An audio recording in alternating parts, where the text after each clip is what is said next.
Bom dia, gente. Para quem não me conhece, eu sou o Janderson. Eu sou ex-professor de História e Filosofia. Sou ator, sou jornalista, Relações Públicas e TDAH. Inclusive, eu estou aqui com o meu laudo, ó. Para quem nunca viu um laudo, são 3 folhinhas, tá? Só que essas 3 folhinhas, elas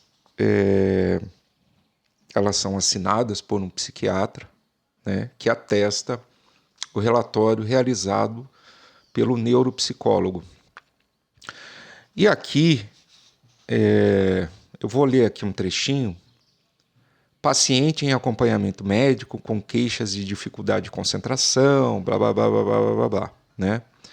E aí ele apresenta lentificação cognitiva em tarefas complexas, dificuldade em lidar com múltiplas demandas simultâneas, rigidez cognitiva, hipersensibilidade sensorial, sofrimento psíquico associado à autocrítica elevada, enfim. E aí a avaliação, ela evidenciou o quê? Inteligência global preservada, QI dentro da média. Aí tem uma coisa curiosa. O meu teste de QI, durante essa investigação, a parte do QI verbal, e é isso que, de acordo com o neuropsicólogo, não me traz uma característica de ser autista, mas sim TDAH. Porque o meu QI verbal, ele está em 117. Ele está médio superior, ou seja, ele é acima da média. Ele está na porcentagem de 77% acima da população. Porém, o meu QI de execução, ele está em 103. E aí ele está na média. Juntando os dois, somando e dividindo, o meu QI final, meu QI total, ele vai estar dentro da média, como qualquer pessoa, né? Mas se não fosse esse QI de execução, eu seria um chamado superdotado, porque o meu QI verbal é acima, né? A média final do meu deu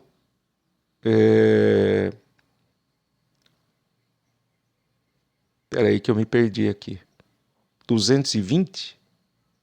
Enfim, não sei ler direito isso aqui. Mas tirando toda essa parte aí do laudo,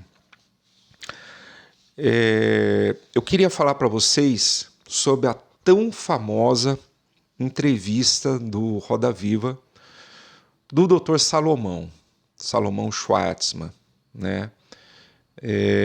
Eu fiquei um bom tempo sem fazer vídeo, porque eu estava mudando de casa. Inclusive, como eu não estou trabalhando, né? Eu trabalhei pra caramba na casa. Eu fiz coisas físicas, coisas que eu não estou muito acostumado. Desde arrumar as coisas lá na outra casa, ajudar a trazer para cá, arrumar, consertar algumas coisas que estavam precisando, pintei o portão, lixei um espelho velho, coloquei na parede, acertei o ângulo, fiz vários furos com a furadeira, serrei um pallet no meio, fiz uma prateleirazinha para deixar lá fora, enfim, coloquei tela em todas as janelas, mas mesmo assim os pernilongos invadem. E, enfim, foram dias assim que ocuparam muito a minha cabeça. Foi muito bom para mim. Era um cansaço muito físico e não mental. Isso é ótimo, muito bom. Mas agora eu estou voltando, né? As coisas já estão praticamente todas prontas, arrumadas, enfim. E aí eu quero falar sobre essa entrevista. Já faz alguns dias que ela ocorreu, deu um bochicho danado. E ontem eu sentei aqui no computador para assistir. E eu acho que é muito importante, gente, deixar claro uma coisa. Quando você pega um trechinho de uma fala de uma pessoa e usa só esse trechinho, sem falar do contexto todo, pode gerar raiva, pode gerar desentendimento, pode gerar uma série de coisas ruins. Eu mesmo, quando eu vi só aquele trechinho que ele fala da tão a polêmica que gerou, das regalias que os autistas têm, as regalias e benesses, eu fiquei revoltado também, tá? Mas, assistindo a entrevista, a gente percebe que, longe de mim fazer um julgamento do caráter, da psicologia dele, enfim, mas a mim me parece que ele é uma pessoa que não acompanhou muito bem as atualizações de conceitos. Eu vou ler aqui algumas anotações que eu fiz do vídeo, e ele faz algumas comparações pejorativas próprias de pessoas com muita idade. Pessoas que não se atualizaram, que ficaram paradas no tempo, enfim. Tanto que, quando eu fiquei sabendo dessas falas da regalia, antes de assistir a entrevista, eu pesquisei na hora se ele era bolsonarista. E a inteligência artificial do Google disse que não há nenhuma evidência que ele tenha algum partido político. Por quê? Porque essa fala é muito conservadora. É própria de pessoas que pensam que tudo é regalia, tudo que os direitos das pessoas que têm algum transtorno, alguma deficiência, são regalias, são injustiças, são contra as cotas, enfim. A gente já sabe como é que funciona. Então, esse médico, esse doutor, ele me parece uma pessoa que parou no tempo, tá? Mas eu concordo com muita coisa que ele falou, tá? Logo no começo da entrevista, por exemplo, aos 5 minutos e 35, ele vai falar o quê? Que não existem protocolos muito bem estabelecidos. Ele chama de protocolos frouxos. Que protocolos são esses? Para uma investigação. Eu mesmo sinto isso, eu senti isso e ainda sinto. Que é o quê? Eu sou TDAH, beleza? Só que eu sinto coisas, sintomas de autismo. Eu ainda acho que eu sou um pouco autista. Talvez um dia a ciência descubra outras coisas que vai trazer, sei lá, uma porcentagem, cada pessoa tem uma porcentagem de autismo, uma porcentagem de TDAH, vai ser uma coisa mais pormenorizada, que a gente não tem ainda hoje. E é isso que ele chama de protocolo frouxo. Inclusive, sintomas de TDAH são muito parecidos com o autismo, por isso que é essa minha confusão, e superdotação também, apesar de eu não ser considerado um superdotado por causa do meu QI. Ele falou também que não existe marcador biológico. Isso também é uma coisa que faz falta. Como, por exemplo, a síndrome de Down. O cara faz um exame de sangue e ele consegue esse marcador que determina, né, quem tem essa síndrome. Na neurodivergência não tem isso, por enquanto. Mas, por outro lado, existe uma carga genética. E isso a gente vê nas famílias, né? Geralmente, quando você tem um indivíduo dentro da família com alguma neurodivergência, pode ser que ocorra mais casos, né? E os gatilhos ambientais. Por exemplo, uma pessoa tem uma neurodivergência e está lá, quietinha. Por quê? Porque ele tem uma vida de boa, tranquila. Agora, quando ela passa por um ambiente que é tóxico, que é complicado, como, por exemplo, uma escola, que foi o meu caso, esse gatilho te pega por dentro e faz você explodir de alguma forma, seja internamente, seja externamente, mas você se sente mal, muito mal. E aí ele vai falar também, que é uma coisa que eu também concordo com ele, óbvio, que existe muita desinformação, principalmente vindo dos Estados Unidos, tá? Inclusive ele falou que alguém lá nos Estados Unidos fala alguma coisinha, aqui no Brasil já vira moda, vira regra, vira lei, tá? Ele criticou então os Estados Unidos, o Trump, né? Pelas suas viagens, né? E por todos os seus assessores que divulgam várias coisas que não têm comprovação científica, tá? Como, por exemplo, suspeita de tal medicação, não vou falar o nome do remédio, mas ele é muito comum, tá lá na entrevista, inclusive, eles falam. É muito comum todo mundo tomar, e lá nos Estados Unidos eles falam que essa medicação ela causa, se a mulher gestante tomar, vai causar autismo, né? Existem suspeitas de mães obesas durante a gestação, pais com idade alta, tá? E aí no caso é pai e mãe. Não adianta botar a culpa só na mulher não, tá?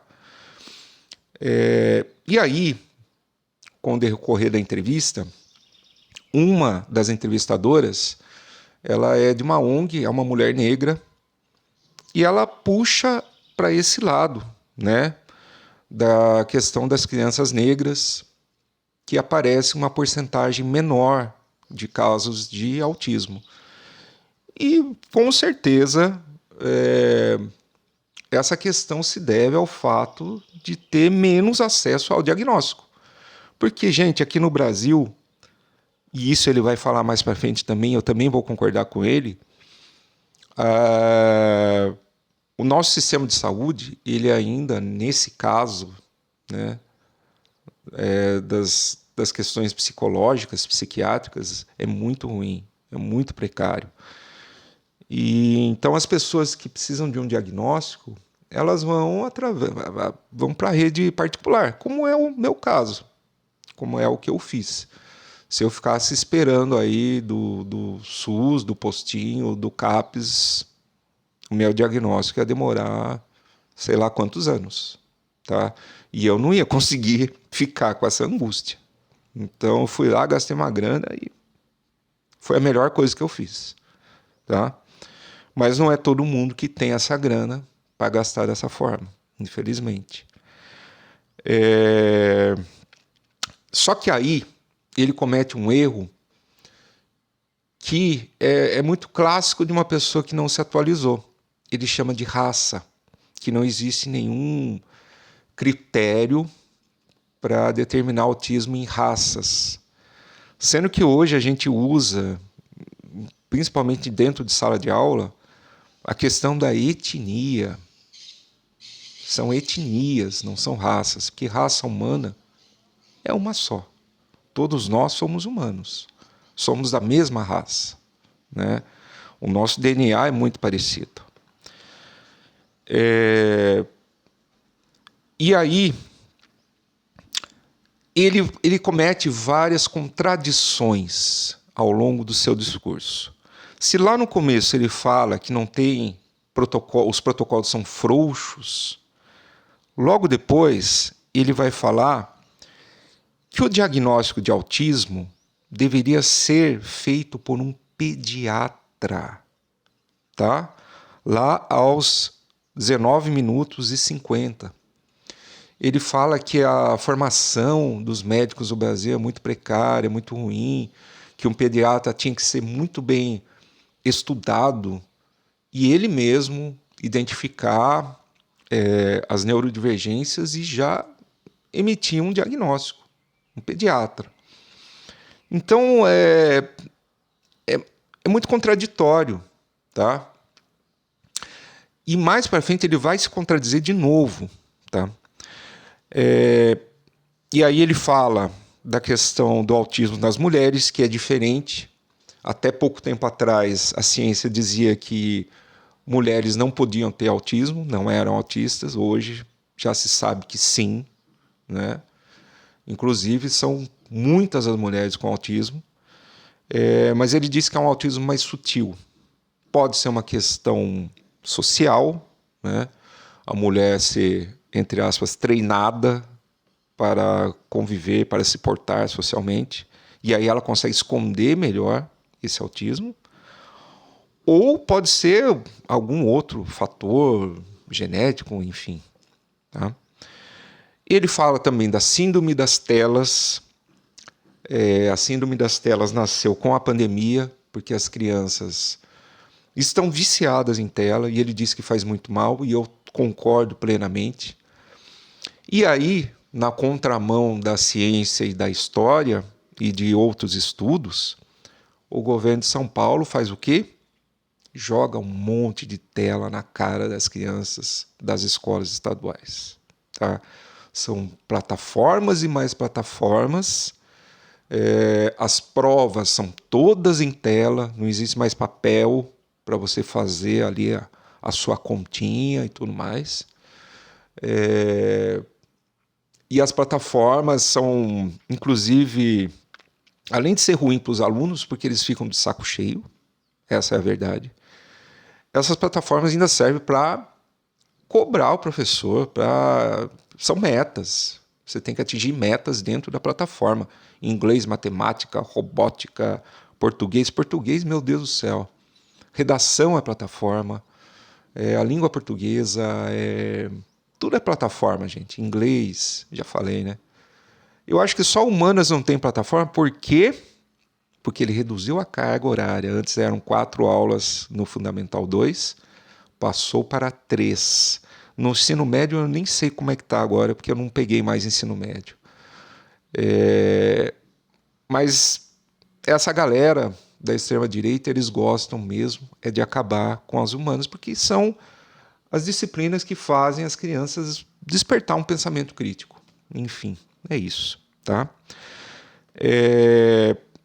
Aqui, né, no decorrer da entrevista, ele comete, na minha opinião, um outro erro, que é o quê? Ele fala de pessoa normal.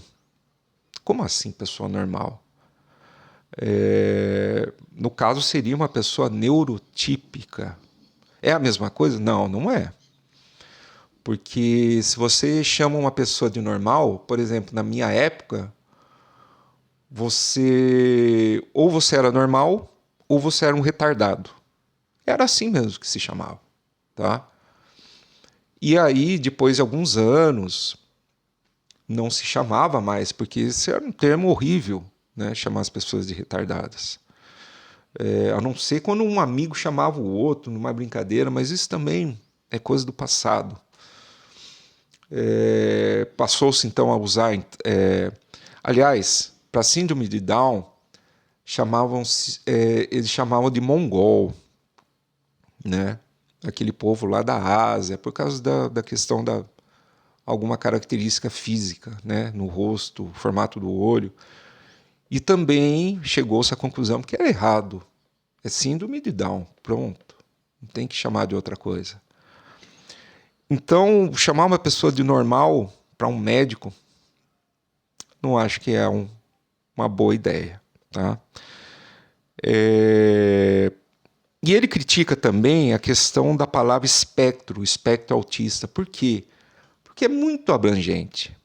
E ele vai usar essa questão do espectro para dizer o quê? Um outro erro, na minha opinião, que ele chama de cara esquisito.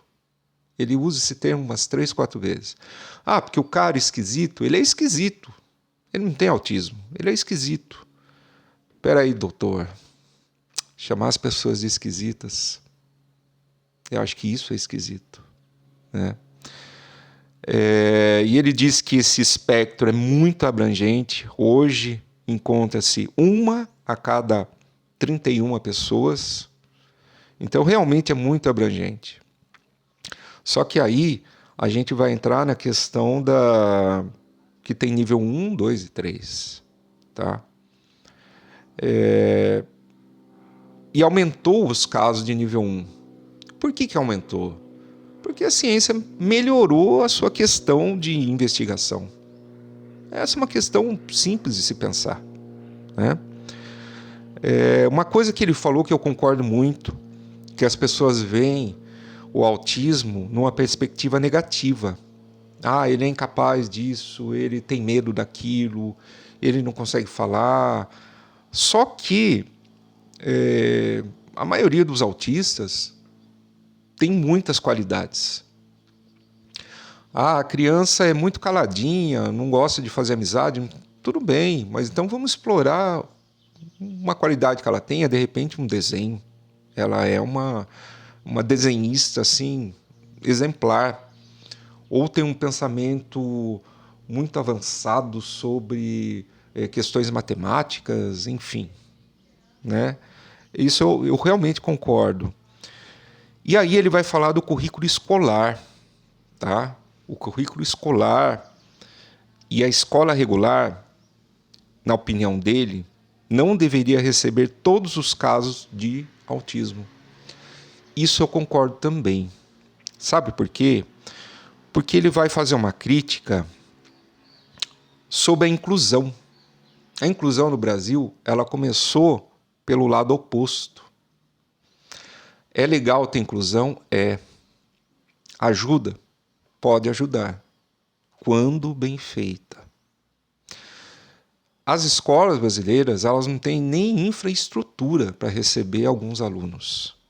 Tem escola que ainda tem escada. Tem escola que não tem rampa de acesso, que não tem banheiro apropriado, não tem profissionais bem treinados, especialistas. Não tem. Infelizmente, não tem mesmo. Então, não são todos os tipos de neurodivergentes que a gente consegue ajudar numa escola. Tá? O professor, nem todos têm a formação necessária. Eu mesmo, eu não tinha. E, convenhamos, gente, vamos falar a verdade, você vai estar numa sala com mais de 30 crianças fazendo bagunça, desrespeitosas, que não obedecem, não têm empatia, e tem mais um aluno, nível 1, nível 2, tá? E às vezes tem outros tipos de transtornos ou alguma outra comorbidade, enfim. Você não tem tempo para dar atenção para essa criança, infelizmente, sabe? É um apagar incêndios o tempo todo. Então, é muito difícil, muito complicado. E, na maioria dos casos, quando tem um agente, esse agente não acompanha um aluno dentro da sala de aula, né? Então é muito complicado. E é isso, gente. Vamos continuar aqui. Ele critica também os planos de saúde e as políticas públicas. Tá? O plano de saúde, o que ele vai fazer? Ele vai suprir aquilo que o Estado não fornece. Tá? E é lógico, gente, plano de saúde quer ganhar dinheiro. Ele quer cortar o máximo possível, porque ele quer ter lucro. Né? E o Estado brasileiro realmente, principalmente nessa questão, é muito precário. Tá? Ele diz um dado aqui, por exemplo, são oferecidos, ele diz aqui município, tá? Mas eu não sei que município é esse, tá? 45 minutos de terapia, tá? O município oferece 45 minutos por semana.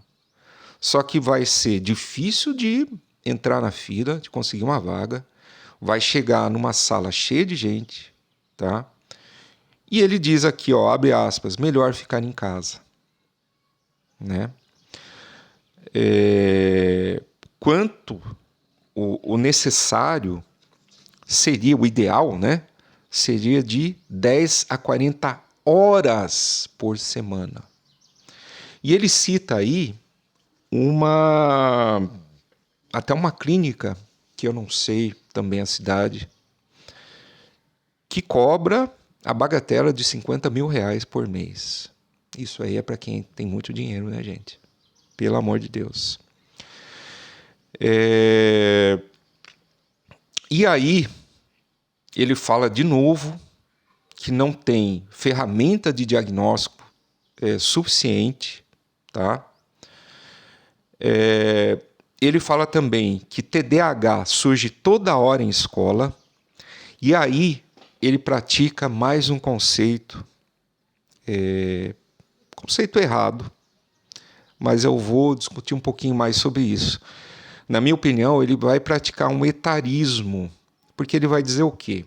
TDAH surge toda hora na escola, por quê? Porque aquela professora que tem mais de 70 anos está dando aula e ela está de saco cheio. E o caso de TDAH vai surgir também quando os pais são mais velhos. Mas isso ele está querendo dizer o quê? Que os pais, sendo mais velhos, não têm paciência para cuidar da criança. Portanto, eles vão determinar que aquela criança é TDAH. O mesmo vale para essa professora de 70 anos. Gente, eu acho difícil ter uma professora de 70 anos hoje em dia, mas enfim, tá?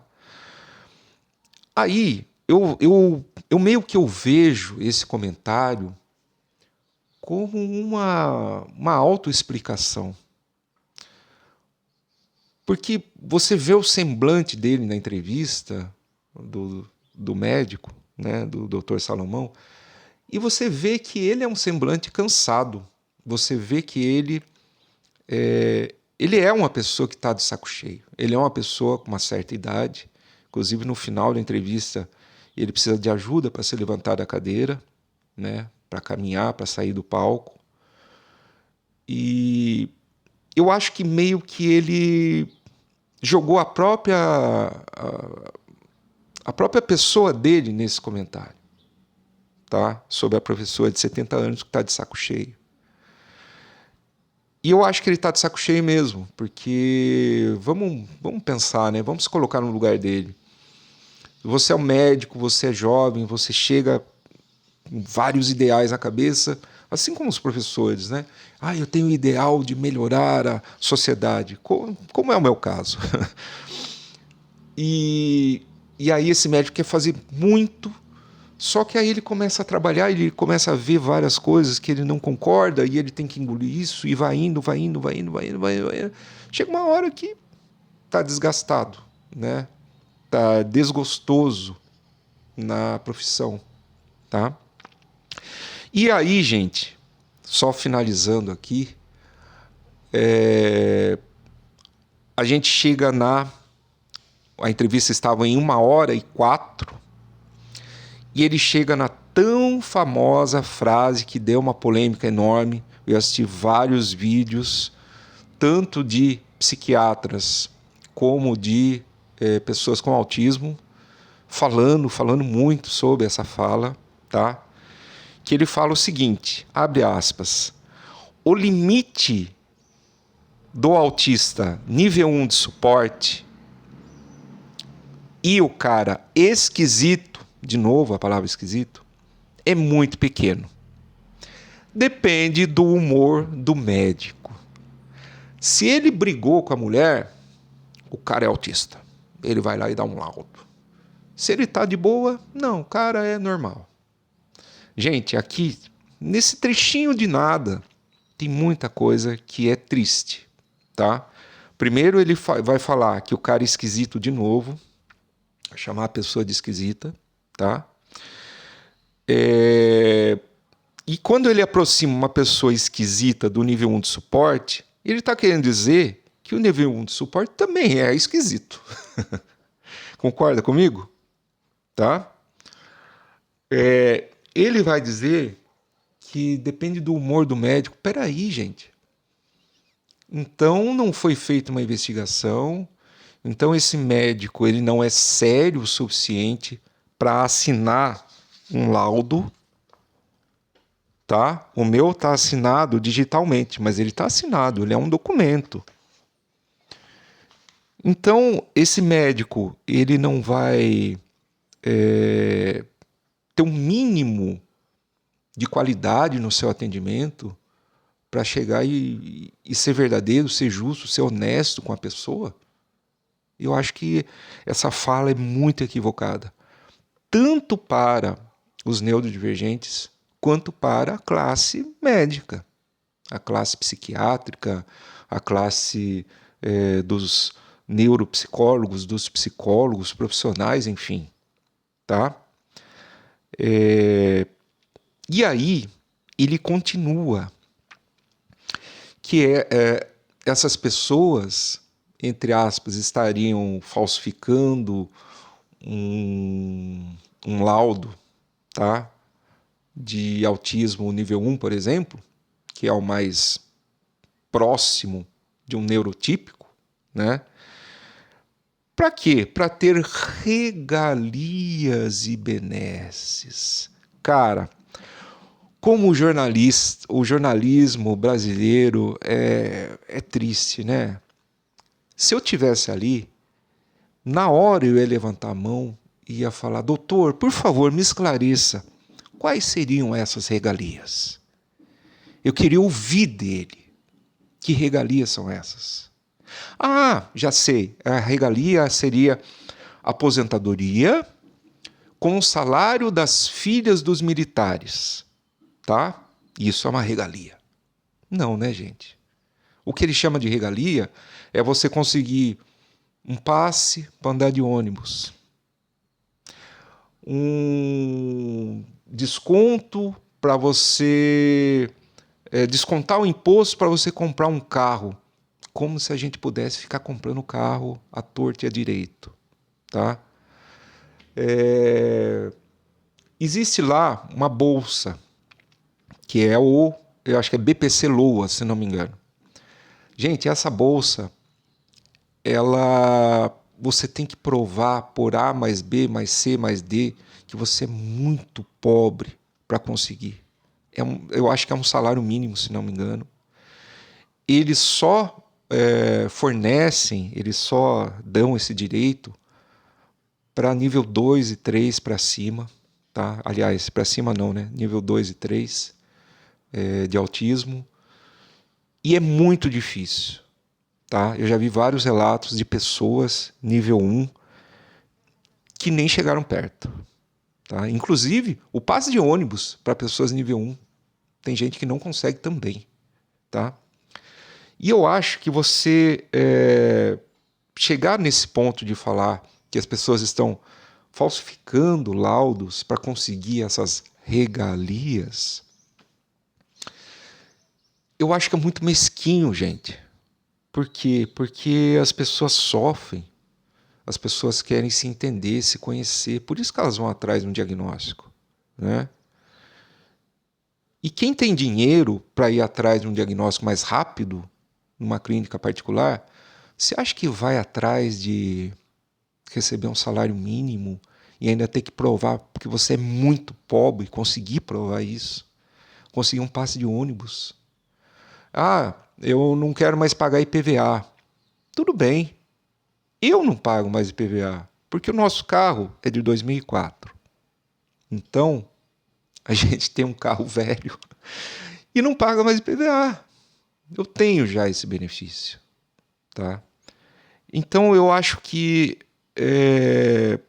foi uma fala muito equivocada, uma fala que estragou a entrevista, porque ele falou muitas coisas que eu realmente acho que são verdadeiras, são honestas, tá? E aí ele volta a se contradizer. Por quê? Porque o apresentador, o Ernesto Palha, em 1h15, ele volta a falar sobre aquela clínica que o médico havia citado, que custa 50 mil por mês. Tá? E ele pergunta o que o Estado oferece. Aí o Dr. Salomão fala o seguinte, abre aspas, praticamente nada. Eles te encaminham para o CAPS, que é a parte do SUS que carrega esse tipo de transtorno. Então, gente, ele se contradisse em várias ocasiões. Eu acho que ele realmente não é uma pessoa maldosa, mas ele parou no tempo, uma questão de rever os seus conceitos, os seus preconceitos, tá?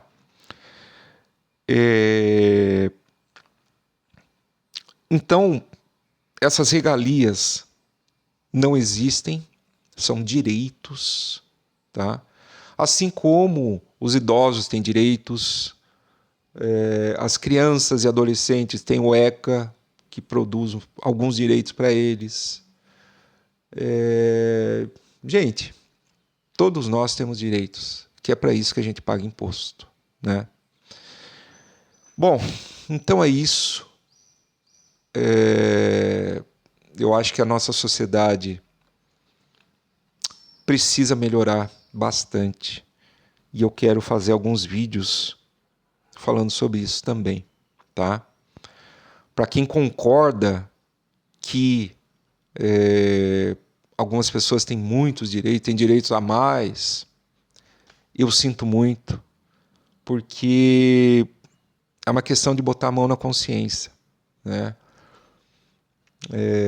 Os direitos das pessoas de ter cota racial, por exemplo, é uma tentativa de curar um mal que foi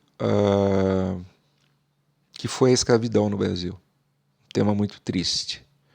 Ah, mas eu não estava lá, eu não tenho culpa. Não, você não estava lá e não tem culpa mesmo. Mas só pelo fato de a gente ter nascido branco, neurotípico, que não é o meu caso, e homem, a gente já sai na frente em muitas ocasiões, né? Não falei dos direitos das mulheres também, né? Direitos das gestantes. Se depender de uma turminha aí, não existe mais direito para ninguém, né? E aí é um passando por cima do outro, né? Como prega o velho capitalismo. Não vou falar bom e velho, só velho. Gente, obrigado e até a próxima.